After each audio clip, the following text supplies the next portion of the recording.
మన గౌరవ విశిష్ట అతిథులు హైదరాబాద్ డిఆర్ఓ గారు వెంకటాచారి సార్ గారు మరి తన సుదీర్ఘ అనుభవంతో వినూత్న ఆలోచనలతో తన మేధస్సుతో యావత్ హైదరాబాద్ జిల్లాని చక్కటి సమన్వయంతో సూచనలతో మార్గనిర్దేశకత్వంతో చాలా సైలెంట్గా పరిపాలన దీక్షత కలిగిన అత్యంత నేను చూసిన ఒక అరుదైన అత్యంత అనుభవశాలి మా పెద్దన్న మరియు మా మార్గదర్శి నేటి విశిష్ట అతిథులు సార్ చెప్పినట్టు ఇది లచ్చిరెడ్డి గారి జైత్రయాత్ర కాదు, ఇది రెవెన్యూ శాఖ యొక్క జైత్రయాత్ర, ఇది రెవెన్యూ కుటుంబం యొక్క జైత్రయాత్ర. మరి ఇక్కడ అందరూ కూడా లచ్చిరెడ్డి అన్నను ప్రస్తుతిస్తున్నారు. అయితే లచ్చిరెడ్డి అన్న ఎందుకు దానికి కారకుడు అంటే మనం అనేక దశాబ్దాల వివక్షాపూరిత పాలనలో మరి గతంలో ఏ ఉద్యోగ సంఘాలైనా ఉద్యోగి అయినా తన ప్రయోజనాలు సాధించడం కోసం తన హక్కుల సాధన కోసం మరి ఉద్యమాలు చేస్తాం, ధర్నా చేస్తాం, పెన్ డౌన్లు చేస్తాం, మాస్ క్యాజువల్ లీవ్లు పెడతాం, మరి అన్నీ చేస్తాం.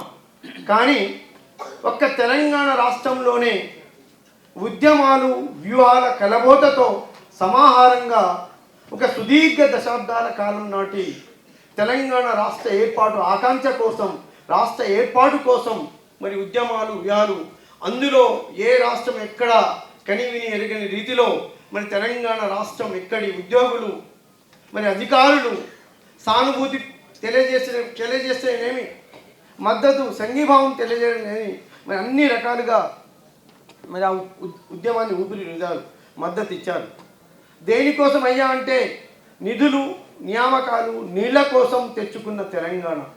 మరి నిధులు నియామకాలు నీళ్ల కోసం తెచ్చుకున్న తెలంగాణలో ప్రధాన పాత్ర పోషించి ఉద్యమానికి ఊపిరిలూది ప్రధాన పాత్ర పోషించిన మాతృశాఖ ప్రభుత్వ శాఖ ఏదైనా ఉందంటే అది రెవెన్యూ శాఖ.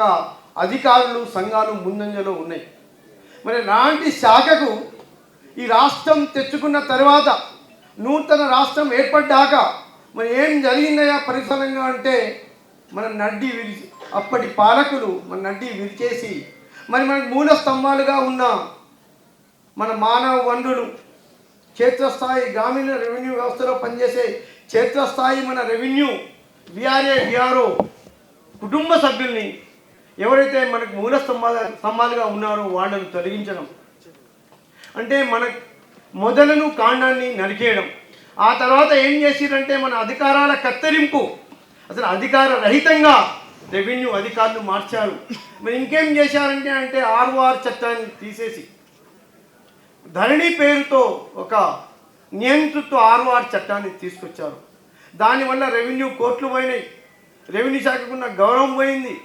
మరి రెవెన్యూ శాఖకు అత్యంత మూల స్తంభాలుగా ఉన్న మన కళ్ళు చెవులు అయిన విఆర్ఓ వ్యవస్థ గ్రామీణ రెవెన్యూ వ్యవస్థ పోయింది.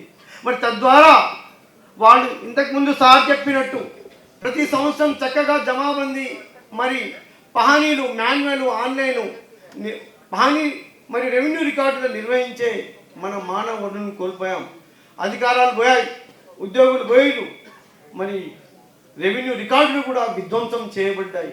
ఆ క్రమంలో మరి అంపశయ్య మీద ఉన్న రెవెన్యూ శాఖను మరి ఉంటామా పోతామా మళ్ళీ గవర్నమెంట్ వస్తే గత పాలకులు వస్తే పేరు మారుస్తారా ఊరు మారుస్తారా ఆర్టీఓలు పోయి కమ్యూనిటీ డెవలప్మెంట్ ఆఫీసర్లు కాన్స్టిట్యున్సీ డెవలప్మెంట్ ఆఫీసర్లుగా మారుస్తారట, హాస్పిటల్ డెవలప్మెంట్ ఆఫీసర్లుగా మారుస్తారట అనే క్రమంలో మరి ప్రజాప్రభుత్వం వచ్చింది. ప్రజాప్రభుత్వ పెద్దలు గౌరవ ముఖ్యమంత్రి వర్యులు మరి రైతు బిడ్డ ప్రజాక్షేత్రం నుంచి ప్రజాస్వామిక ఆలోచనలు ఉన్న గొప్ప నాయకుడు మన ముఖ్యమంత్రి వర్యులు. అలానే మరో రైతు బిడ్డ మన అదృష్టానికి పొంగులేటి శ్రీనివాసరెడ్డి గారు మరి రెవెన్యూ శాఖ మార్చులు పెద్దలు. మరి అలాంటి కాంబినేషన్లో నవీన్ మిట్టల్ సార్ లాంటి క్రియాశీలక అధికారులు మరి వీటన్నిటికీ సమన్వయపరిచింది, మరి పూర్వ వైభవాన్ని తీసుకొచ్చింది, కోల్పోయిన ప్రాభవాన్ని పునరుద్ధరించింది.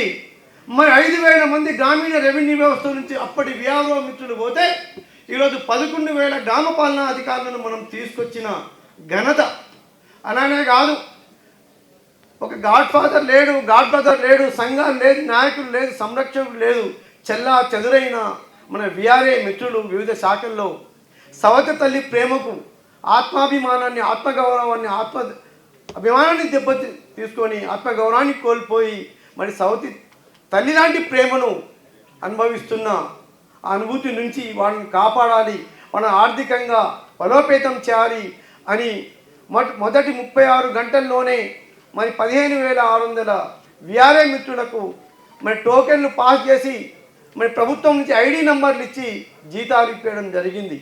మన లచ్చిరెడ్డి అన్న గారి నాయకత్వంలో రెవెన్యూ శాఖ బిడ్డలను, రెవెన్యూ శాఖ కుటుంబ సభ్యులను మరి ఆ జైత్రయాత్రతో మొదలైతే మరి ఈరోజు ఏమేమి సాధించుకున్నాం మనం తన లౌక్యంతో, తన మెప్పింపుతో,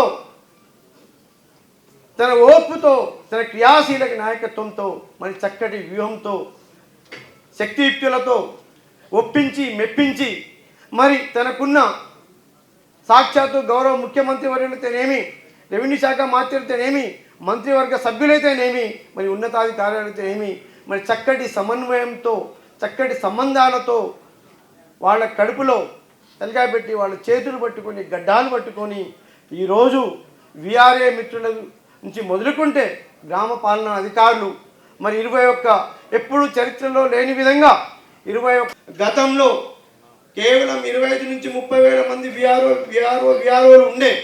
మరి అలా కోల్పోయిన మన సంఖ్యను తగ్గించుకుంటే లాబీ కెపాసిటీ, ఇది ప్రజాస్వామ్య దేశం, ఎన్ని లక్షల మంది, ఎన్ని వేల మంది ఉద్యోగులు ఉన్నారు, వాళ్ళ వెనకాల ఓట్లు ఉన్నారు, కుటుంబ సభ్యులను లెక్క పెడతాయి.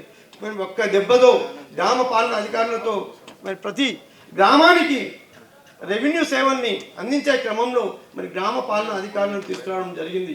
ఒకటే పెట్టుతో 11,000 మంది, అలానే 1000 మంది సర్వేలు రాబోతున్నారు. సర్వే డిపార్ట్మెంట్ కూడా పునర్వ్యవస్థీకరించబడుతుంది. అలానే మనం ఇటీవల కాలం చూసాం 302, 18, 330, 670 ఈ ధరణి ఆపరేటర్లు, టైపిస్ట్ కంప్యూటర్ ఆపరేటర్లు, అవుట్ సోర్సింగ్ ఆపరేటర్లు లాస్ట్ డే వాళ్లకు శాలరీ పడట్లేదు అంటే ఆ 13 జిల్లాల DTOలు ఎవరు అంతకుముందు అంతా మాట్లాడి మరి వాళ్ళు ఒప్పుకోకపోతే డైరెక్టర్ ట్రెజరీ అండ్ అకౌంట్స్ అత్యున్నత అధికారి దగ్గరికి వెళ్ళి, ఫైనాన్స్ డిపార్ట్మెంట్ సెక్రటరీ దగ్గరికి వెళ్ళి ఒక్కొక్క డిస్ట్రిక్ట్ ట్రెజరీ ఆఫీసర్కి ఫోన్ చేయించి 29వ తారీఖు మార్చి నేనున్నా, రాములు ఉన్నారు, మరి సోదరుడు రాములు కూడా ఉన్నాడు, మరి సెక్రటరియట్ DTO ఆఫీసు తిరిగి ఒక్కొక్క అధికారిని ప్రతి అధికారికి ఫోన్ చేయించి శాంక్షన్ చేయించడం జరిగింది. మరి అలానే ఈ రాష్ట్రంలో అన్ని శాఖల ఉద్యోగులు దాదాపు 2.5 లక్షల మంది అవుట్ సోర్సింగ్ ఉద్యోగులు ఉన్నారు.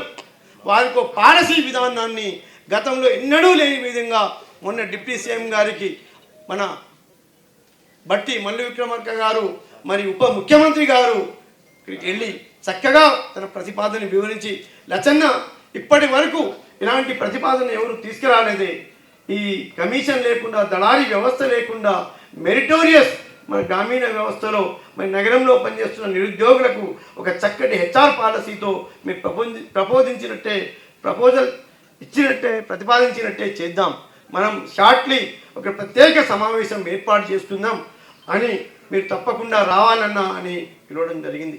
అలానే మరి చాలా కష్టపడి మన తహసీల్దార్ మిత్రులు వారి పెండింగ్ బిల్లులు, సరెండర్ లీవ్, GPF, మరి vehicle allowance, budget, lapsable budget, non lapsable budget, మరి రిటైర్డ్ ఎంప్లాయీస్ అనేక ఇబ్బందులు పడుతున్నారు. ఆ విషయాన్ని కూడా అంటే ఈ 1000 కోట్లతో పనికొచ్చేది కాదే, 200-300 కోట్లు రిలీజ్ చేస్తే మా ఎంప్లాయీస్కి ఉన్న చిన్న చిన్న ఆర్థిక సమస్యలన్నీ పోయి ఇన్ని కుటుంబాలు, లక్షల కుటుంబాలు ఆర్థిక వెసులుబాటుకు వాళ్ళు రిలీఫ్ పొందుతారు, వెసులుబాటు కలుగుతుంది. 200-300 కోట్లు దశల వారీగా మీరు కేటాయించి పెండింగ్ బిల్లులన్నీ వెంటనే విడుదల చేయాలని అన్నారు. ఆయనలో ఒక గొప్పదనం ఉంది, ఎక్కడ పోయినా ఎక్కువ అజెండా ఐటంతో ఓడు, అది పని కాదు తమ్ముడు, అట్లా కాదు, 1-2 మరి అలా 2 నుంచి 3 వారాల్లో 10 నుంచి 15 రోజుల్లో మీ తహసీల్దార్లు, రెవెన్యూ డిపార్ట్మెంట్, అన్ని శాఖల ఉద్యోగుల చిరు బిల్లులన్నీ దాదాపు 5-10 లక్షల వరకు ఉన్న బిల్లులన్నీ క్లియర్ అయ్యే విధంగా నేను చర్యలు చేపడతాను, ఆదేశాలు ఇస్తానని మళ్ళీ చేశారు. ఇది కూడా పోయిన నెల 20వ తారీఖు నుంచి వెంటబడి మరి ఉప ముఖ్యమంత్రి గారు అందుబాటులో లేకపోతే రాగానే అపాయింట్మెంట్ తీసుకొని చక్కగా అన్ని శాఖల ఉద్యోగులు, ఆయన ఒక రెవెన్యూ శాఖకి ఆలోచించాడు.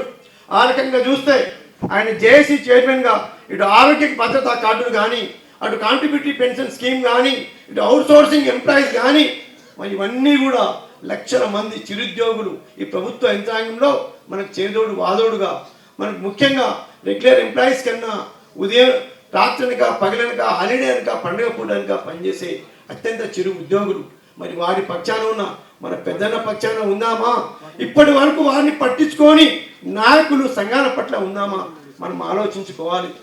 ఈ రకంగా మరి గతంలో ఈరోజు 33 సెలక్షన్ గ్రేడ్ డిప్యూటీ కలెక్టర్లు, 50 స్పెషల్ గ్రేడ్ డిప్యూటీ కలెక్టర్లను మనం క్యాబినెట్, ఫినాన్షియల్, జిఏడి, రెవెన్యూ, మరి సీఎంఓ కార్యాలయం అప్ టు సీఎం వరకు అందరి అప్రూవల్తో మనం సాధించుకున్నాం.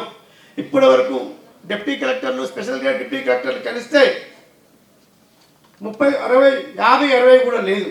మరి 50-60 కూడా లేని దాన్ని ఈరోజు 33 ఒక రకంగా, ఆ తర్వాత 50 స్పెషల్ గ్రేడ్ డిప్యూటీ కలెక్టర్లు ఇస్తే ఆయన ఎప్పుడు చిన్న చిన్న పని ఆలోచించాడు.